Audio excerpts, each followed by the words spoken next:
भगवान श्री कृष्ण ने उन्हें चीज़ों को सही रोशनी में देखने में मदद की और उन्हें समझ आया कि उन्हें क्या करना चाहिए। भगवत गीता के कई महत्वपूर्ण श्लोक हैं जो हमें ये समझने में मदद करते हैं कि हमें क्या और क्यों करना चाहिए। विभिन्न परिस्थितियों से हमारी भूमिका और वे हमारे दृष्टिकोण को कैसे आकार देते हैं। श्री कृष्ण द्वारा अर्जुन को सुनाए गए उपदेश के आधार पर भगवत गीता की रचना हुई थी, जिसमें 18 अध्याय और 700 संस्कृत श्लोक समाविष्ट थे। कहा जाता है जिसने भगवत गीता को समझ लिया उसने जीवन को समझ लिया। उन्हीं 700 में से यहाँ 31 प्रसिद्ध गीता श्लोक को समझाया गया है जो आपके जीवन जीने का सही तरीके को समझाता है। तो चलिए दोस्तों, आज के इस वीडियो की शुरुआत करते हैं। उससे पहले एक बार प्रेम से जरूर बोलिएगा, जय श्री कृष्ण। श्री कृष्ण ने भागवत गीता में कर्म और फल के बीच में अंतर बताया था। भगवान श्री कृष्ण कहते हैं हमें कर्म करना चाहिए लेकिन फल की चिंता नहीं करनी चाहिए, क्योंकि हम अपनी कर्म फल के बारे में पूर्वानुमान नहीं लगा सकते, क्योंकि फल निश्चित नहीं होता। इसलिए फल की चिंता करना निरर्थक है और उसमें हमें अत्यधिक चिंता और तनाव का सामना करना पड़ता है। श्री कृष्ण स्पष्ट शब्दों में कहते हैं कर्म करना हमारा कर्तव्य होता है, लेकिन हमें कर्म फल के बंधन से मुक्त होकर कर्म करना चाहिए। कर्म फल की चिंता से हम अपने कर्तव्य को नहीं निभा पाते हैं और फल के अपेक्षाकार अपने कर्तव्य को भूल जाते हैं। इसलिए हमें अपने कर्म करने पर संपूर्ण ध्यान देना चाहिए और फल की चिंता नहीं करनी चाहिए। जब हम अपने कर्म करते हैं तो हमें अपने कर्तव्य के प्रति उत्साह और संकल्प होना चाहिए जो एक सफल जीवन के लिए आवश्यक होते हैं। इसलिए हमेशा कर्म करते रहना चाहिए और फल की चिंता नहीं करनी चाहिए। भागवत गीता का दूसरा महत्वपूर्ण श्लोक है धर्म की हानि। भागवत गीता में श्री कृष्ण कहते हैं मनुष्य में धर्म और अधर्म दोनों ही प्रवृत्तियां होती है। कभी मनुष्य के अंदर धर्म बढ़ता है और कभी अधर्म। कभी हम धार्मिक जैसा बर्ताव करते हैं और कभी अधार्मिक जैसा। लेकिन जब व्यक्ति के अंदर अधर्म का भाव आता है तब उसके मन में उस अधर्म को ना करने की एक लहर भी जरूर आती है। लोग इसी आवाज को नजरअंदाज करके अधर्म करते हैं।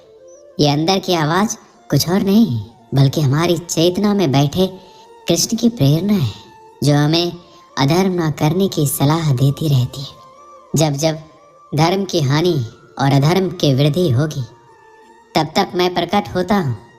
यही उनके प्रकट होने की प्रक्रिया है, क्योंकि वो तो अपने प्रेरणाओं से हर व्यक्ति के अंदर अपनी अनुभूति का एहसास कराते ही रहते हैं। इसलिए हमेशा धर्म के मार्ग पर चलें। भागवत गीता का तीसरा महत्वपूर्ण श्लोक है आत्मा को ना जल गला सकता है, ना अग्नि जला सकती है, ना वायु शुष्क कर सकती है और ना ही अस्त्र शस्त्र काट सकते हैं, परंतु सबसे गहरी चोट वो होती है भावनात्मक चोट। सबसे ज़्यादा दर्द देने वाली होती है। यमराज भी आपके कर्मों अनुसार आपके प्रारब्धों में जब दुख डालते हैं तो आप अंदर तक सिहर जाते हैं। तब यह सिहरन आपकी आत्मा झेलती है, शरीर नहीं। कष्टों के लिए कोई अलग नरक नहीं है, सुखों के लिए कोई अलग स्वर्ग नहीं होता। जो होता है इसी लोक में होता है, जहाँ आप स्वर्ग और नरक के अनुसार सुख और दुख झेलते हैं। इसलिए हमेशा अच्छे कर्म करने चाहिए।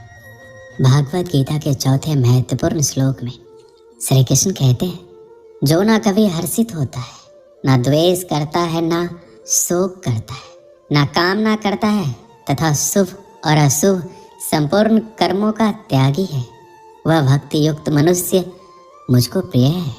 गीता में लिखा है जब भी किसी व्यक्ति के मन में अहंकार, ईर्ष्या और द्वेष की भावना आ जाती है तो उस व्यक्ति का पतन निश्चित होता है।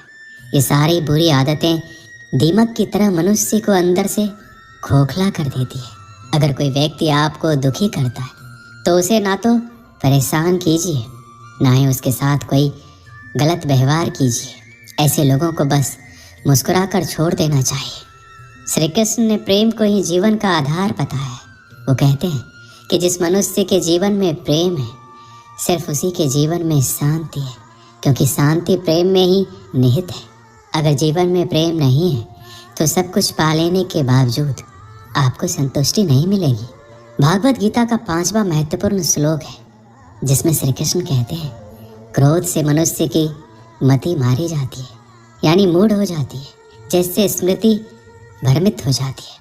स्मृति भ्रम हो जाने से मनुष्य की बुद्धि नष्ट हो जाती है और बुद्धि का नाश हो जाने पर खुद अपना का ही नाश कर बैठता है। एक बार द्रोणाचार्य को कुछ कार्य के लिए गुरुकुल से कहीं बाहर जाना था।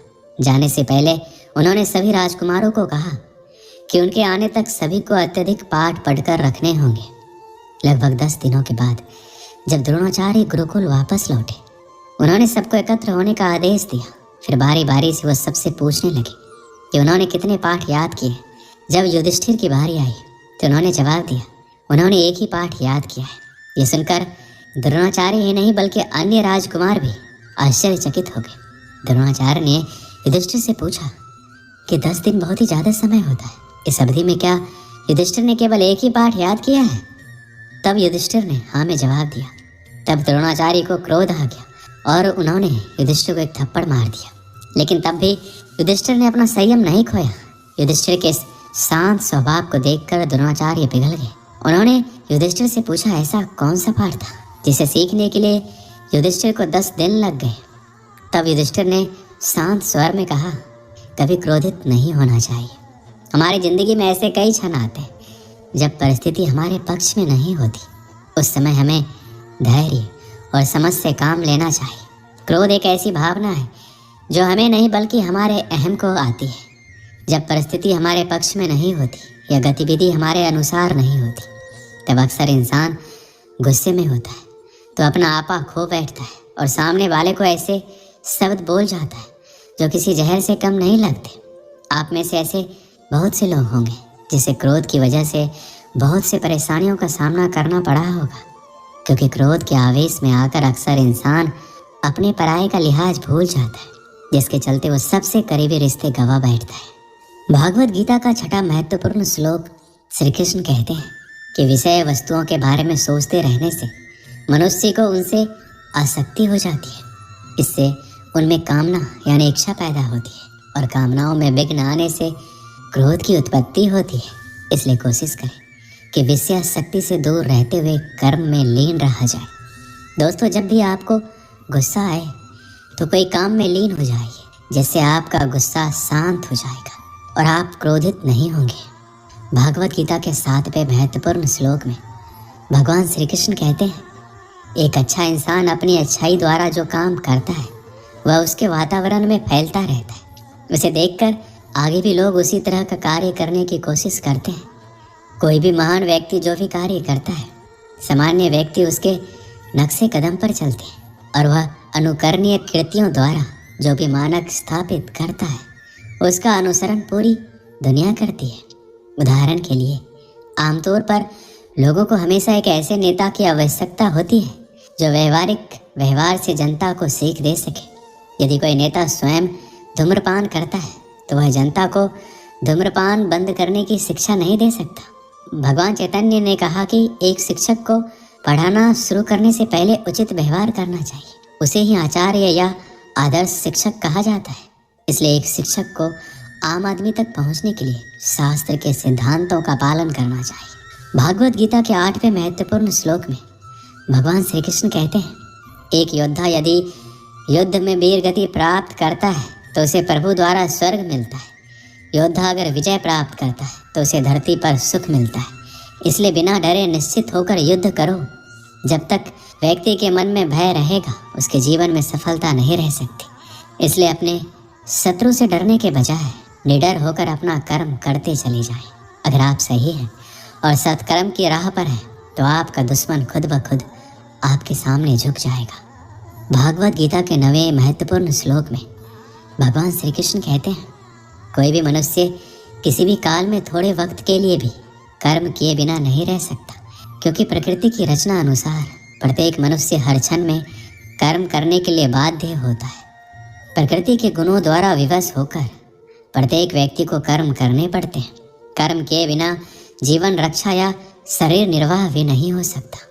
भागवत गीता के 10वें महत्वपूर्ण श्लोक में भगवान श्री कृष्ण कहते हैं, अपने दिमाग की शक्ति से खुद को ऊपर उठाओ, ना कि खुद को नीचे गिराओ, क्योंकि दिमाग आपका मित्र भी बन सकता है और शत्रु भी। जब दिमाग आपका मित्र बन जाता है तो आप बुद्धत्व को प्राप्त होते हो, और जब वह शत्रु बनता है तो आप रावण की तरह अपना जीवन खुद ही नष्ट करने पर आतुर हो जाते हो। दोस्तों, प्रत्येक को स्वयं ही मार्ग पर चलना होगा, उसे अपनी आंखों से देखना होगा, अपने पैरों से चलना होगा और खुद को खाना खिलाकर अपनी भूख मिटानी होगी। मनुष्य अपने भाग्य का निर्माता स्वयं है, अपने भाग्य का संचालक स्वयं है। जो खुद की मदद करता है उसकी भगवान भी मदद करता है।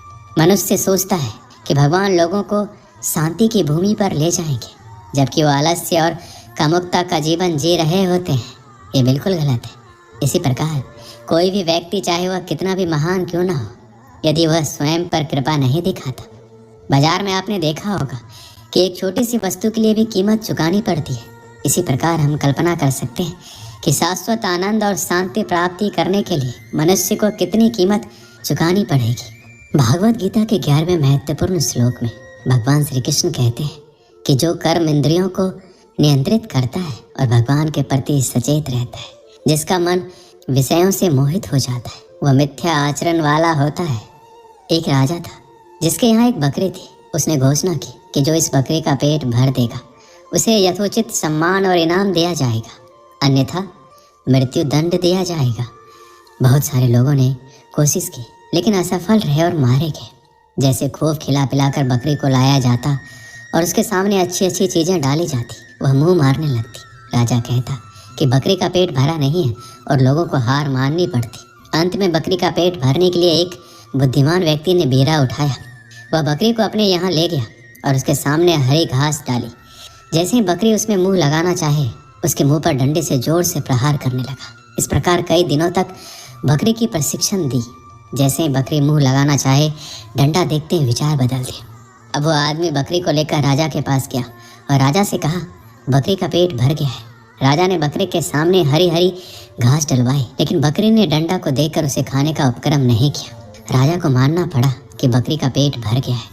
हमारी इंद्रियां ही वह बकरी है। जब तक इसके सामने इसके उपयोग की चीज़ें मिलती रहेगी, ये मुंह फेरती रहेगी। इनका पेट तब भरेगा जब गुरु का डंडा इन पर पड़ेगा, तब ये बकरी की तरह नियंत्रण में आ जाएगी। भागवत गीता के 12वें महत्वपूर्ण श्लोक में भगवान श्री कृष्ण कहते हैं, जो कोई भक्त मेरे लिए प्रेम से पत्र, पुष्प, फल, जल आदि अर्पण करता है, उस शुद्ध बुद्धि प्रेमी भक्त का प्रेम पूर्वक अर्पण किया हुआ वह पत्र पुष्पादि में सुगंध रूप से प्रकट होकर प्यार सहित स्वीकार करता हूँ। भागवत गीता के 13वें महत्वपूर्ण श्लोक में भगवान श्री कृष्ण कहते हैं, जिस मनुष्य द्वारा किसी को कष्ट नहीं पहुँचता, ना ही कोई नुकसान होता है, जो सुख दुख तथा भय चिंता में समाभाव रहता है, ऐसा मनुष्य मुझे अत्यंत प्रिय है। भागवत गीता के 14वें महत्वपूर्ण श्लोक में भगवान श्री कृष्ण कहते हैं, सभी धर्मों को त्याग दो और केवल मेरी शरण में आओ, मैं तुम्हें सभी पापों से मुक्त कर दूंगा। शोक मत करो, ना ही घबराओ। भागवत गीता के 15वें महत्वपूर्ण श्लोक में भगवान श्री कृष्ण अर्जुन को कहते हैं, हे अर्जुन, युद्ध में स्थिर रहो, अपना कर्तव्य निभाओ और सफलता या असफलता के प्रति सभी आसक्तियों को त्याग दो। भगवान श्री कृष्ण अर्जुन को परिणाम की चिंता किए बिना मन की समता के साथ अपने कर्तव्यों को पालन करने की सलाह देते हैं। हमें भी अपने कार्यों पर ध्यान केंद्रित करने और उपस्थित रहने का महत्व जानना चाहिए और असफलता के डर या सफलता की इच्छा से नहीं घबराना चाहिए। भागवत गीता के 16वें महत्वपूर्ण श्लोक में भगवान श्री कृष्ण कहते हैं, इस संसार में ज्ञान के समान पवित्र करने वाली कोई वस्तु नहीं है। जिसने योग में पूर्णता प्राप्त कर ली है, वह समय के साथ इसे अपने भीतर ही पा लेता है। ज्ञान स्वयं को शुद्ध करने का सबसे शक्तिशाली उपकरण है। ज्ञान के माध्यम से ही व्यक्ति अज्ञान पर काबू पा सकता है और ज्ञान प्राप्त कर सकता है।